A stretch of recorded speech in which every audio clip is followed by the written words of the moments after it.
Welcome back to another video from Carl's Cycle Supply. In today's video, we're going to go over our friend Tom's 1936 EL.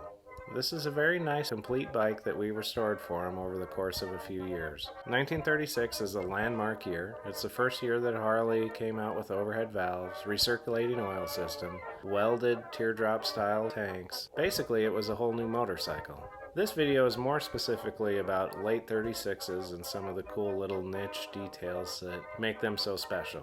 If you enjoy the video and the bike as much as we enjoyed restoring it, hit the like and subscribe button. Thanks for checking it out. Hey everybody, this is a beautiful 1936 EL. This is a really late 36 that belongs to my friend Tom in Idaho, and I love this bike so much. Most of it has been together its whole life. There were a few parts that were changed. I think the handlebars were missing, the headlight was missing, a few other odds and ends, the exhaust of course, seat T, but overall it was a really nice original complete bike. This is a serial number 252X. The only reason I bring it up is for reference material. If you have a 36 or wondering about what late ones looked like or when they changed this or that, it's kind of good to know. So they made about 1,700 of these bikes. They were thinking about canceling the release of them as late as October of 1935 per internal memos. They were unsure of how it would work. They knew they had a lot of the stuff right, but a lot of the stuff still needed some refining and some help.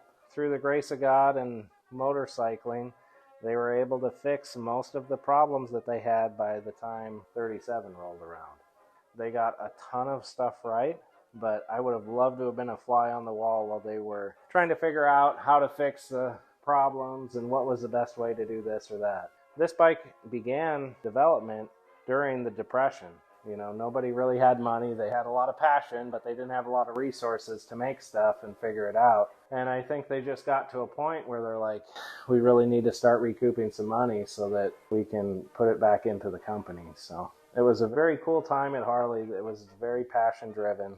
This is the bike that saved the company, and there's features of it that are still carried into modern bikes that you can go see at any dealership. First year of the double down tube frame on a production bike, first year of a recirculating oil system and the oil tank under the seat that's a horseshoe shaped and holds the battery. First year for split tanks, some call them fat bobs later on. First year of the dash, with the speedo set down inside the tanks and the dash cover going over the top. Constant mesh shifting on the transmission. It's just a really awesome motorcycle. So I started off a little negative about them being unsure of releasing it, but I'm so glad they did. And it is such an iconic, awesome bike. They made about 1,700 of them total. Serial number started at 1,000, so about the highest serial number you'll find is 27. The sheet metal is very straight. The frame is mint. It is the first year for double down tube frame. When they were prototyping these, they never intended for them to have sidecars. Kind of in the last ditch effort, they added sidecar mounts down here. These frames are very light compared to 37 and later frames, and they're very flimsy and they break in a lot of spots. A lot of times they break in the seat post. A lot of times they break in these tubes down by the motor mount. A lot of times they break down here in the cross members. They have a lot of problems. This frame is absolutely uncut. It is the nicest one that's ever been through the shop. When it was raw metal, I took a bunch of pictures of it. I've sent those pictures to a couple of my friends that do frame work, just so they can use for reference when they ask me for detail shots. It's unbelievable. It is the nicest frame. The fork was with the bike since new, and this was one of the parts that kind of psyched me out on the restoration. Tom, the owner of this bike, originally had us doing just the sheet metal and a few other sub-components of it, and then we ended up doing the whole bike eventually. But he had somebody in Washington State do the frame and the fork. And if you look at the fork, you can see that this tree and the top are in line, but the rocker point is a little bit farther forward. That's the way all 36 to 40 forks are. They kind of sweep forward a little bit. This one is really nice, but when I got it, whoever had straightened it had pushed these rocker mounts back so that it was all in line like a later one. So I was like really psyched out. I'm like, oh my God, how am I going to fix this? And eventually I'm like, it can't be that hard. If he pushed them back, I can push them back where they want to be, and it'll probably go easier than it did stressing them the other way. So my friend Kenny and I straightened it out, got it back to stock dimensions, and it is a happy camper now. So like I said, this is a late 36 motor.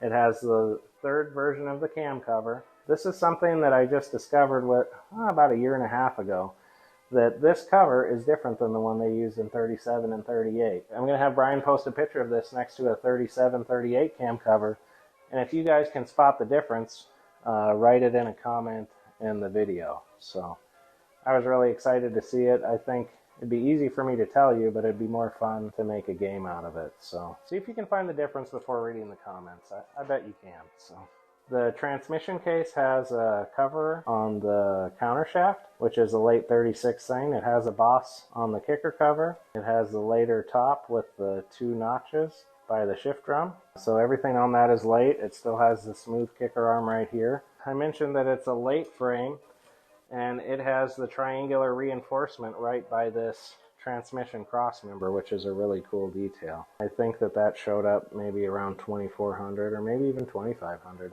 Most of the 36 frames you see that are real do not have this triangle on it, but this one's as real as it gets. Nobody put it on there since it was new. It definitely left the factory that way. So this is the first year of the horseshoe oil tank. This is the latest style of it.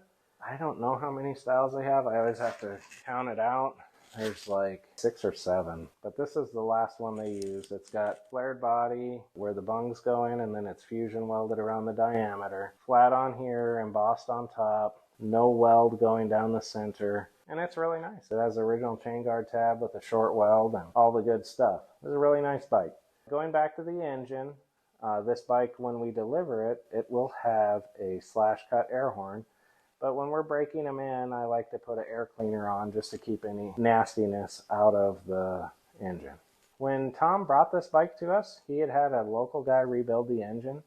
And the guy ran it on the test stand, and it ran good, I guess. But a lot of the plating wasn't quite right. And I said, Tom, I'd really like to take this to the level that we usually take stuff to. Would it be okay with you if I nickel plated your manifold and your carburetor and fix some other stuff on the motor just to make it look better and like it was when it was original? And he said, yeah, no problem. So I went to take the manifold off, and one of the intake inserts was loose in the head. And this is a big problem because your carburetor sets the air-fuel mixture. And once you get that set up, it goes into the intake ports and combustion chamber, and it does what it's supposed to do to make power. But if you're sucking air in the head and manifold after you've tuned the carburetor, it's always going to run lean, and it's going to be sporadic.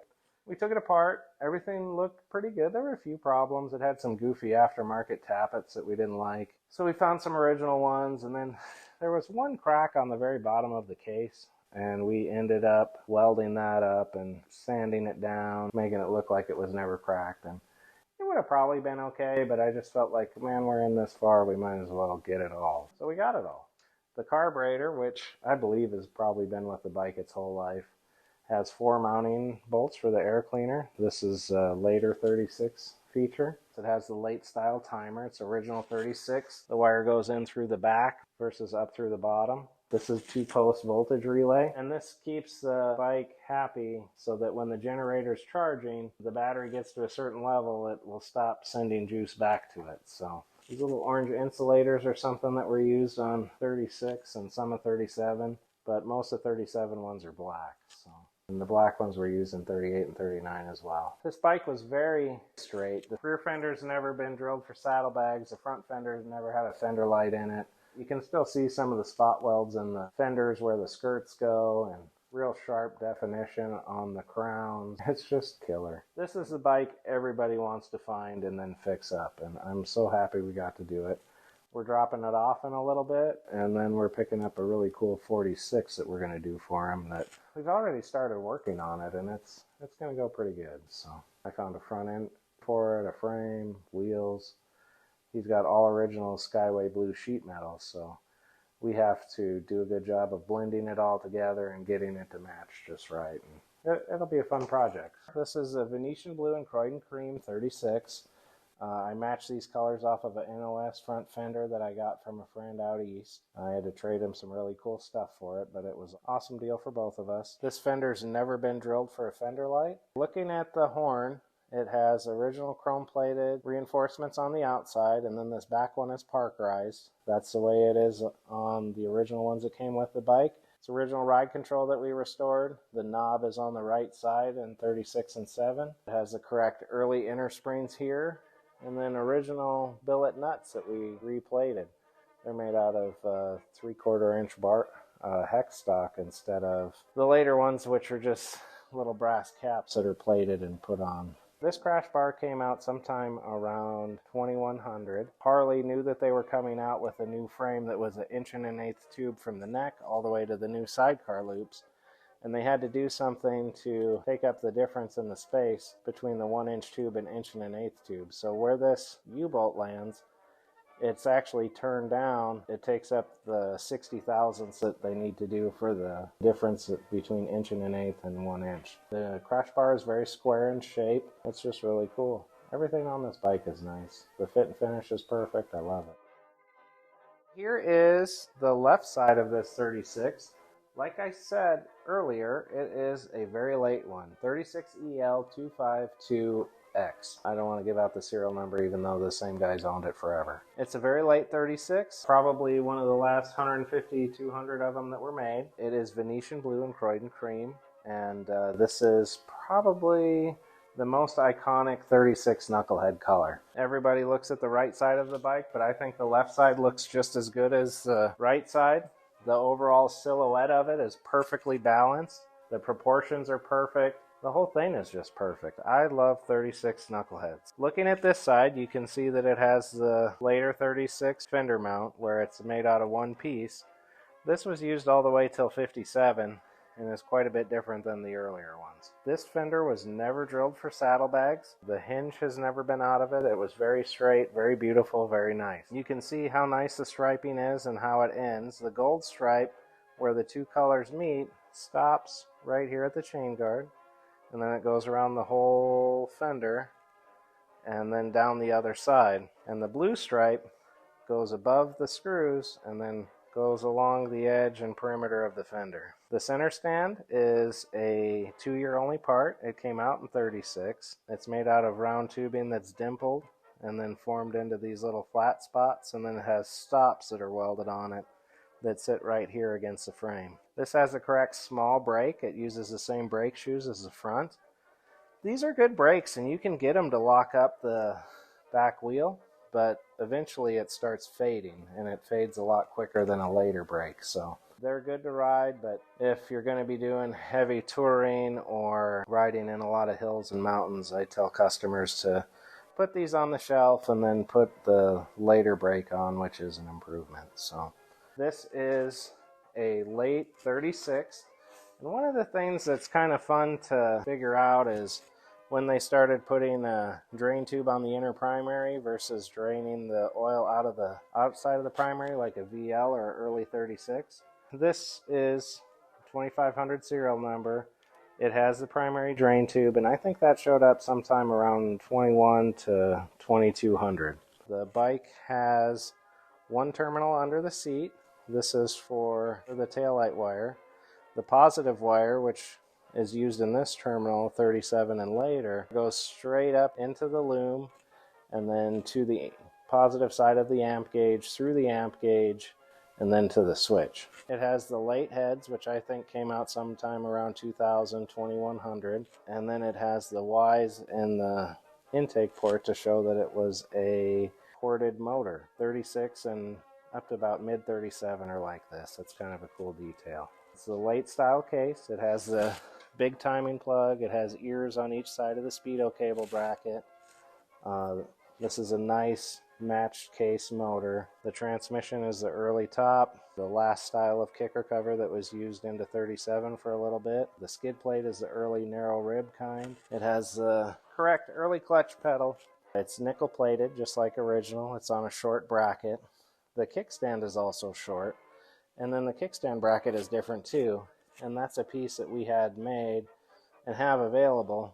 The plates that are riveted in that the kickstand goes up against are different so that the bike sits upright when it's down on its kickstand. You can tell by looking at them that they're 36/7 because it has big rivet heads on each side of the kickstand bracket.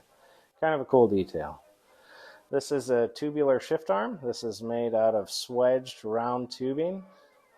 It tapers from here to here, and here to here it's straight, but then when they flatten it, it tapers this way. If you look at the shift rod end, you can see that it's about 3/8 of an inch shorter than the later ones.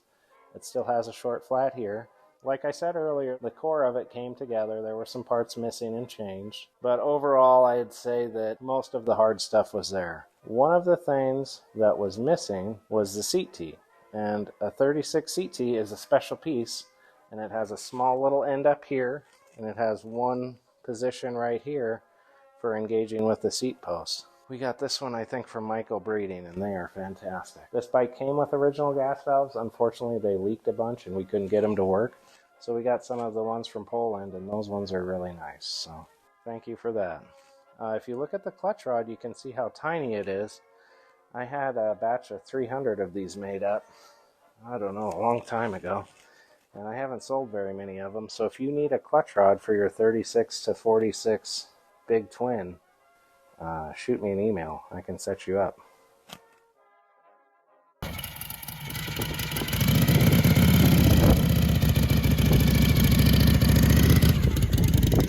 Thanks for watching. If you love old motorcycles and would love to follow along on our old motorcycle restorations, builds, and adventures, hit the like and subscribe. Stay tuned for our next video where I'll be going over, you guessed it, Harley Davidson Knuckleheads. Thanks for watching. See you on the road. He was trying to have it. He was trying to get it out of where he had it. He was trying to make the deal. So he was trying to get the money together to go get it. That's where we came in. Yeah. And he was wanting to sell us.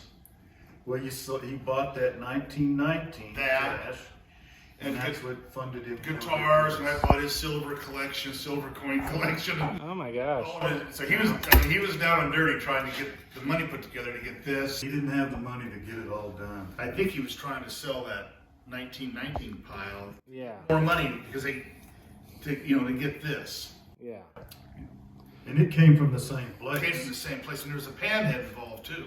Yeah. Oh, okay. What was the panhead? Never laid Never eyes I saw see. it. And we came into the picture because he was trying to sell us all his other shit to raise the money to get this. And then finally he got this, and then he freaked out and decided that he couldn't have it. It was too good for him. Okay. That's when we came into the picture again. He wanted to trade it to us for a menagerie. Oh, okay. And the 48 panhead came from the same guy. This is all in kind of the same time frame. All of these bikes have been on a ranch for a long time. And the guy died. That's when we came in the picture and did some horse trading. He was a Johnny on the spot guy around here buying parts. Hey, if you heard about a part, you better get to